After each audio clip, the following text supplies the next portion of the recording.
still available for Balls. Balls able to continue to push up the top lane. He knows he's safe because everybody is walking towards the dragon. Peel off, top side, teleports up on both. This also means that Balls can stand united down and then teleport back up if the play goes their way.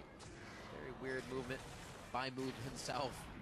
Gets himself into a good spot, but he's not seen here, and he may be able to route the end of the fight. They have good engage on the side of Gravity that they see, but Move could now get the Sneaky immediately. He didn't expect him to be there. Sneaky gets kicked in, but away actually from the team of Gravity. Stand United comes through, and Cloud9 is able to pick up priority targets here. Now into Keen, dives through the team and cannot get a kill. The flash forward from Incarnation, and he Soldier arises to get a quick kill down onto Move. Nicely done, and they are going to keep moving on. Cloud9 were down 0-2 in this series. If they go for the reverse sweep, that's going to be insane to keep their world stream alive. That doesn't happen. They can't. Nobody reverse sweeps. No, it does happen. It happens all the time. And you know what is worst about the reverse sweep is being the team it's happening to, because you almost have that thought in your mind, this isn't happening. And then each fight that weighs that much more, and you hesitate, you second guess, things become very tough. It's really hard to play from behind, especially under this much pressure. Cloud9's been in these playoff situations before, I should say, playoff gauntlet situations to get their position. Usually they're sitting at the top of the list a lot more, so this one they have to fight for a lot more. It's true. This team does not want to miss out on their third consecutive Worlds appearance. See how this one started. It was very... I was thinking Move was going to have a huge play here, but the team, I don't think, was expecting Sneaky to fly in, flash out. They kept going for that play, though. They didn't have to continue that teleport. Almost. Keen had Playful Trickster afterwards. Yeah. He was able to gap or create space afterwards. And then goes back in, and then Move. Taken out there at the end. Then they did not have to go for that afterwards. The arrow landed, but Keen would have actually been all fine. Yeah. I don't know how fine that Gravity's going to be after that.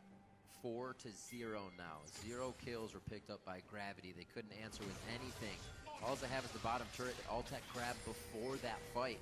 And Cloud9 even came up with a resulting dragon after the skirmish. So looking very good, getting a bit more gold and stats from that dragon. We're going to see how they keep going.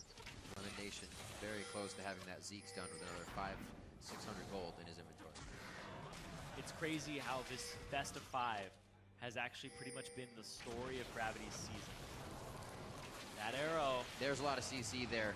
He did have a target to go to, can kind of put some damage onto Lemon Nation. I don't know if they keep focusing this. They have no vision that follows into the jungle, so they're going kind of deep here. And also, Move is coming around with Incarnation, so they're calling that, and they definitely need to assess the fight. Yeah, Keen pushing mid, but at the same time, you have Balls pushing the bottom lane. Yep. Like I was saying, Gravity, this best of 5 is pretty much a representation of their entire season. They're up. They're on top of it. They're 2-0. Yeah. They're ready to keep going through. Hey, they're in first place in the regular split. And then things collapse. Right. Move, Keen, they don't seem on point. And then you see it there in these last few games. This game especially, Move has been exploited. Keen's pick in the mid lane not working out for him despite having counter pick. And they're punished for it. Definitely a bit of figuring out from Cloud9 as well. We saw Gravity run the same type of composition, which is kind of a telegraph, right? Yeah, the fights are going to be the same when you're fighting a Gnar. You got to go around the bar. But when you have a Gragas as well trying to displace you, you don't want to approach that. And you see Cloud9 over these last few games kind of just figure out the composition they're fighting against. And I guess Gravity this time said, we can't do that. We can't be read like an open book. Let's switch up a lot. And I think may have switched up too much at this point. These champions have worked for them before, but under such stress at Cloud9 with a 2-game lead, very tricky to kind of pull that out right now, get it to work. It's true, and they haven't been able to get any more turrets after those 2 with the Tristana from Altec. They're looking for more advantages or ways to go back in this game. They're down 5,000 gold at 20 minutes. Well, it makes it even harder when you reach turrets, right? Where's your wave clear, really? Keen can kind of drop on, sit on a wave, but that's it. That's pretty much C9's way of baiting out a fight. You see spawning on the left side. nothing they have to go for, but could definitely put Gravity in a bad situation. Or even themselves. You know, there's a wombo counter to be had by Gravity here still. We kind of talk about them almost being out of the game, but they're not. Still very much in it. They just have to kind of hit everything perfectly here. This is almost like what Cloud9 tried to do with the big amumu ult stacked onto something, All those things need to hit for Gravity to make it work. Get in there. There's a few. This could be the pickoffs that they need, but here's the Shen ultimate. They could actually go down here. Bunny Fufu, one more shot. Ball's able to get in with the Vorpal Blade and take him down. He's going to be tanky for a bit, but you don't have Incarnation. You don't have High for quite some time. Haunter and the rest of the team focusing very hard. Keen picks up a kill, but he's low and could be cleaned up here in the fight. High, 1v1 moves, 1v1 move right in front of the Raptor pit. That's Keen going down. We just saw how much resource it took for him to get a kill onto Balls, and now High keeps going with the team. This sounds just like the Baron call they had previously. Keep going up, now onto Haunter. They're gonna take him down. There's no waves to be pushed here, so we'll see how Cloud9 cleans up after this. Cloud9 can get whatever they want right now. They have the TP available, but they don't have mana bars too high. They could actually still attempt the Baron with the Azir, but they're going to back off of it. It's too risky. Dangerous. It's still only 21 minutes in the game. Nobody really has as much armor unless you get Balls in there with the TP. Oh man, Balls looks like he's going for the early Trinity Force as well. He wants that split push power. That'll definitely free them up on the side lanes. Give them a lot of pressure. Malphite can't stand up to that. Seeing how these kills panned out. See it one more time. This actually leaves Cloud9. Everybody's getting a few kills here. It's going to be some good cash for Gravity to pick up if they can get a nice fight up here. The arrow and then the exhaust coming down onto Altec saves Lemonation. They go on to Balls. They put a lot of resources into him, and nobody can really re-engage on the side of Cloud9 there. That was a great jump. Ends up getting Balls. And here's the part that I don't really understand. Move is already poked out of the fight. They start going towards the right side on bottom. Haunter looks like he's trying to peel for Incarnation. But because of that, it actually costs Keen and Haunter's lives. Should be all right. Just gotta let him go. Yeah. You just gotta back off. It's very hard though. Especially in these intense moments. Tense and intense. Make a split decision, and sometimes it just does not go your way. 7 of those have gone the way of Cloud9 so far, 22.5 minutes into the game, as well as the laning phase. Balls taking down Haunter there, already looking at a 20-25 CS lead.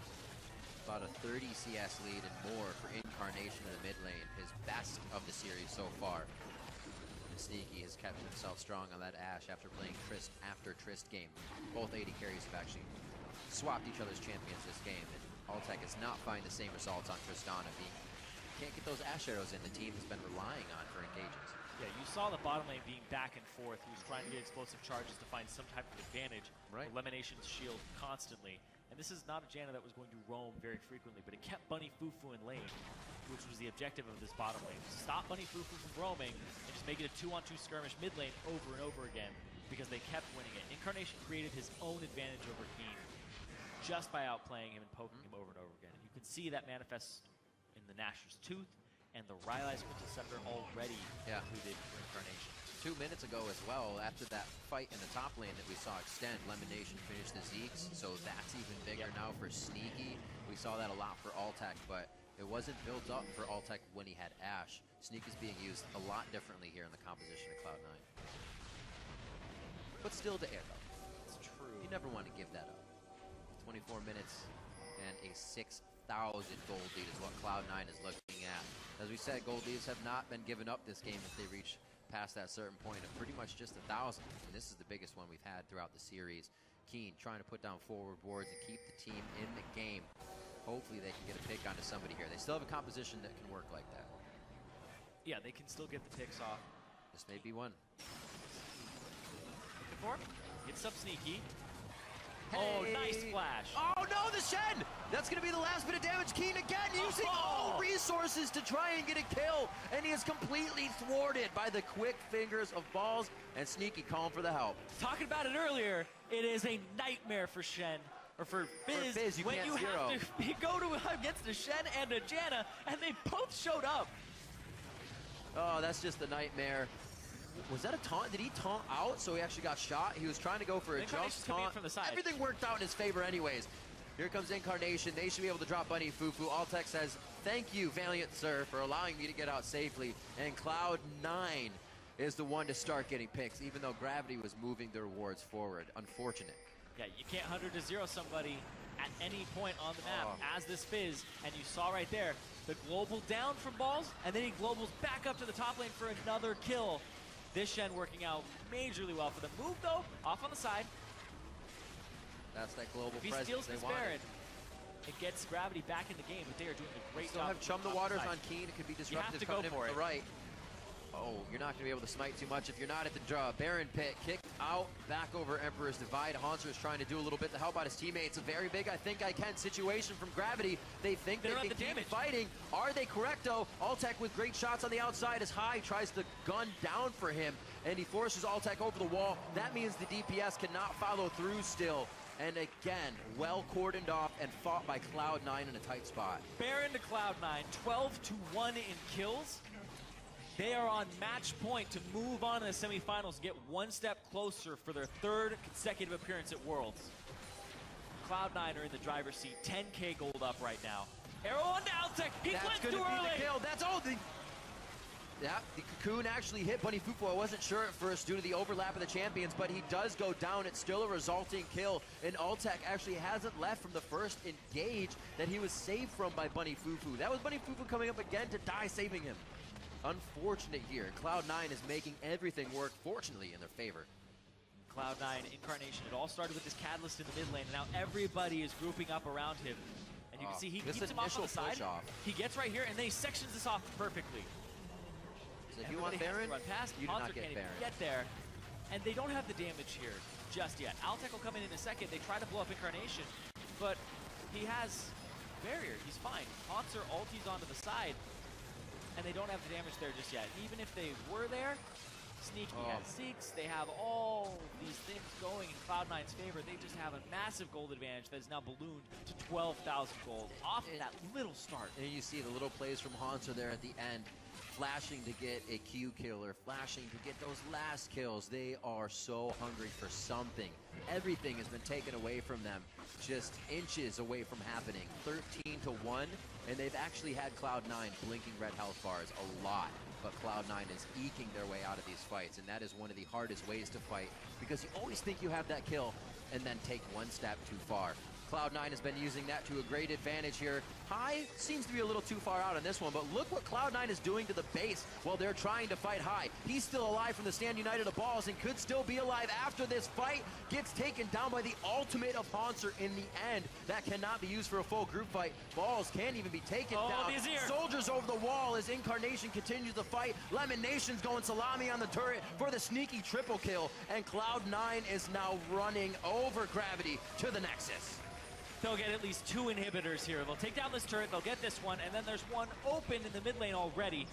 They might even be able to push for more. We'll have to see here. Both times in this game, you get an advantage, you snowball it. People have just taken the Nexus flat out, but they're going to get 2 inhibs, and they're going to back off. What a crazy series of games, Irene. Still super fast as well. When the team has a lead, they're doing something with it. We've had just over 30 average, or 30-plus average mid-games. Ridiculous, especially for Gauntlet to come in here where you're seeing both teams are kind of playing to not lose. These guys are just going at it. This fight started off, they all jump onto him, but once again, you can't blow him up. Shen comes through, he repels. Keen doesn't even have the damage because he's behind. Arrow block by Bunny was nice, but at the same time he's still stunned, and Move gets chunked out by Incarnation, and the fact that Zeeks was on at that moment. It takes them so long just to take down one of the Cloud9 members at this point. Oh yeah, they just don't have the damage output. Right. This is a 2-threat composition. It is all Keen, and it is all Altec. And Keen is 1 and 5. Imagine if you had a Chaos Storm and a Victor Laser to throw through that choke right there. That would have been painful. But we can all imagine and dream. It's okay. Why do you do this to us, Riv? It could have been so good. He's down 75 CS in the mid lane. It just was not Keen's game.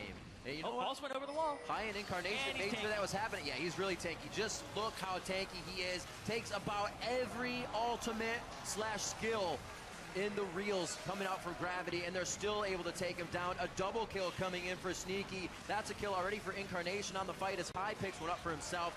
Everybody's getting their hands in this one. They're gonna go for and game. Hanser is going to be back in the mid lane. He's not going to be able to help this one. Cloud9 looks to be going for the win here. Push themselves on to face Impulse as well in the gauntlet, and they are able to come back from the 2-0, or I should say 0-2 that Gravity put them in, to go 3-2 versus Gravity in the first gauntlet game of the North American Summer Split. Cloud9 are moving on to take on Impulse.